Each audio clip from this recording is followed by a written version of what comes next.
Welcome back to Trading 360. I'm Nicole Petallides, live on the floor of the New York Stock Exchange. Such an exciting conversation we're about to have in Spotlight. Serve Robotics. Joining me right now here at the New York Stock Exchange, Dr. Ali Kashani, CEO, co-founder of Serve Robotics. I am so glad you are here. Congratulations. SERV, the company went public a few weeks ago, spun off from Uber, and we saw some of the great video of the robots that come and deliver your food. Tell us about the company. We want to hear your description. Thank you. We're solving a really big problem, which is last mile transportation. There's not been a lot of automation introduced. If you order something from China right now, it costs $2 to get it to your front door. You order it from Chinatown, it costs $10. It's upside down.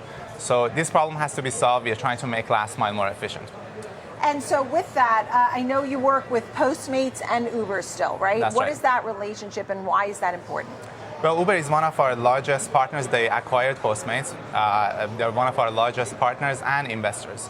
We have a contract with them to deploy 2,000 robots, which is what we are actually using this new capital injection for. We are going to have all these robots deployed next year. And right now, if you go to LA and open Uber Eats, you can order from hundreds of different restaurants, and our robots would bring you your food, and they do it more reliably than human couriers do. And so at this point now, people might say, why didn't Uber keep this business? Well, that's a question for Uber, but it was an opportunity for us. We thought that being independent means we can work with everybody. We can actually address the whole market. That's good because our unit economics would work better. It's all about economies of scale here. So this way we can actually have the best economics for us and for Uber. And so with this, you mentioned 2,000 robots for Uber. Where are these made? Actually, they're going to be assembled right here in the United States by Magna International, one of the largest automotive manufacturers in the world. We just signed a deal with them, and they'll be helping us scale the robots. And what is some of the technology that is most advanced that these robots really need to function and get this last mile done? Yeah, well, robots are really AI embodied. There's a lot of different AI models that enable the robots to really navigate these complex human environments. We have sensors, we have Nvidia chips inside. Nvidia is one of our largest investors as well. I see. So that enables the robots to do what they do every day. Would you ever think about changing chips, or Nvidia is it? Nvidia is amazing. They're the reason why we are where we are today. Do you speak with Jensen Huang? I have spoken with him, yeah, of course. You know, when I think about the sort of battle in the chip market, what does Nvidia provide to you that you feel like that they are your choice? Why is that? We've been working with Nvidia for 6 years since we really started everything. Why? Look, their chips is the foundation of everything that's happening in AI right now. And the thing is, they're innovating so quickly that every year, when we are feeling like we are running out of some compute, there's a new Nvidia chip we can plug in, and it's going to be better and faster than the one last year. That's amazing. You know, I see that robot, and I think back to my cartoon days, you know, and the talking cars with the big eyes, and like the Jetsons, and you know, I have a love of the robot already, but not everybody is so loving or accepting, and you're going to have those like the naysayers or maybe theft or damage. Sure. I'm sure you sort of compensate for that, and you're focusing more on the technology, but do you have that as an issue? You know, I answer this question more often than we have any problems, but we do operate in Los Angeles, in some areas of LA that have crime. In 5-6 years of operating these robots there, we've had maybe one instance of someone trying to steal a robot, which ended up in their arrest. The robot actually escaped by itself unharmed. So it's not a good idea generally to steal robots. And they got arrested, They and did. rightfully so. It's not their That's right. property. They shouldn't be doing that. And the robot knew how to go home. That's right, and that's one time in 6 years. We've been serving tens of thousands of households in LA for years. What is the plan for the number of robots? X number this year, you know, the following year, the next 3 years, 10 years. What are you hoping to accomplish?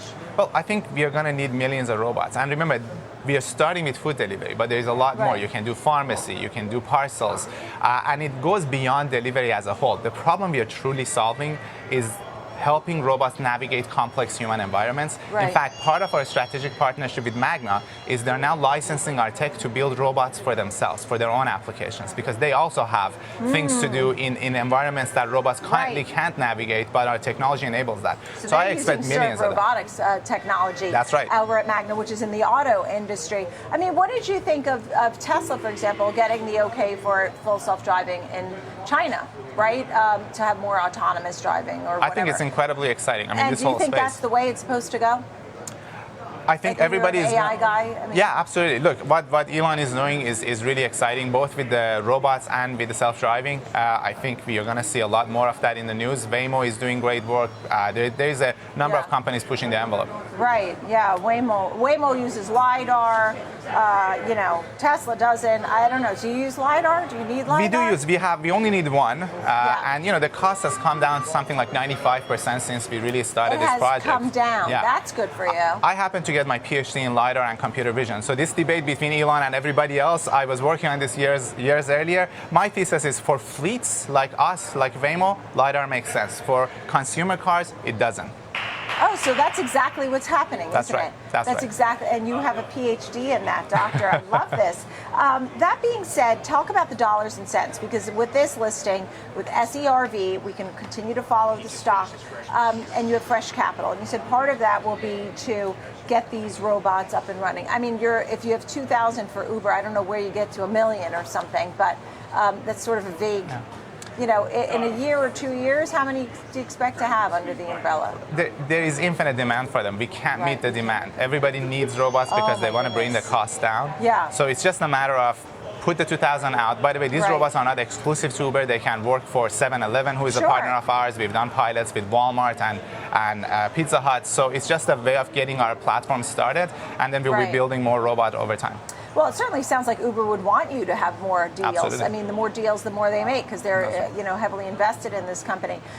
Any hurdles that you're worried about, whether it's the pieces that go in there, the supply chain, the labor, liability of hitting somebody on a sidewalk? I mean, it sounds foolish, but it's true. What are some of the hurdles that you face, and how do you sort of contend with those? Yeah, you know, the nice thing about our robots is they weigh 200 pounds and move at like 5 or 6, 7 miles an hour, which means a car has about 3,000 times more kinetic energy than one of our robots does, which is why self-driving cars are so heavily regulated. Our robots are actually allowed to operate in most of the country by default, and many cities have given us permission to operate. 20 states have given us, put frameworks in place to encourage robots to operate. So there's positive regulatory momentum. The question really is how fast can you make them? And that's why, again, we brought Magna on board, and we have existing contract with Uber to build 2,000 robots for them. I don't know what I'm going to do on 2nd Avenue when the robots are coming this way and the robots are... They're very respectful. I'm sure they're very respectful with all their technology. I mean, will they be on the sidewalks with us? Right? Yeah. So, they're mostly on the they'll be much better than the e-bike delivery guys who nearly kill me on a regular basis, me and my dog. Something I've heard in New York, Yeah, no, living in New York and all the e-bikes and the delivery guys on the sidewalk is insane. I would much rather have your robots. What are the robots called? Do they have a name? Well, we call them Serve Robots, but each robot has an individual name. So when they pass by you, you will see the name on the side. Can you name one Nicole at some point? Actually, we have a Nicole. Oh, geez. We'll have to, how about my middle name, Anais? We got to come up with something. I would like one robot named, I have a star named after me, so maybe one day. I'm just kidding. Anyhow, I'm very excited for this prospect and wishing you great luck. Thank you so much, Nicole. We'll continue to follow Serve, of course, and we hope that you'll come back and give us updates regularly. It's great to meet you. Congratulations. Dr. Ali Kashani, CEO and co-founder at Serve Robots.